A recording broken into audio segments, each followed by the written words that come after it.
Assalamualaikum warahmatullahi wabarakatuh. Saudara-saudaraku sebangsa dan setanah air yang berbahagia. Dalam Quran surat Al-Isra ayat 7, Allah berfirman, A'udzubillahi minasyaitonirrajim. Bismillahirrahmanirrahim. In ahsantum ahsantum li anfusikum wa in asatum falaha.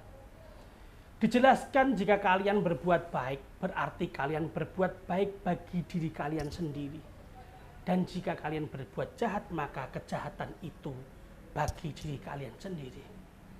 Dalam tafsir Jalalain dijelaskan, kemudian kami katakan jika kalian berbuat baik dengan mengerjakan ketaatan, berarti kalian berbuat baik bagi diri kalian sendiri. Karena sesungguhnya pahala kebaikan itu untuk diri kalian sendiri. Dan jika berbuat jahat dengan menimbulkan kerusakan, maka kejahatan itu bagi diri kalian sendiri sebagai pembalasan atas kejahatan kalian. Saudara-saudaraku, dalam ajaran Konghucu juga dijelaskan, barang siapa berbuat kebajikan meski rezeki belum datang, namun bencana sudah pergi meninggalkannya.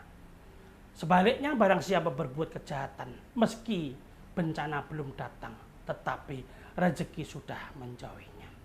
Saudara-saudaraku sebangsa dan setanah air, jangan capek-capek untuk selalu berbuat kebajikan.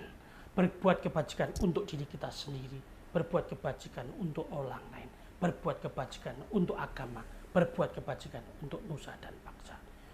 Nasrun minallah wa fathun qarib. Assalamualaikum warahmatullahi wabarakatuh.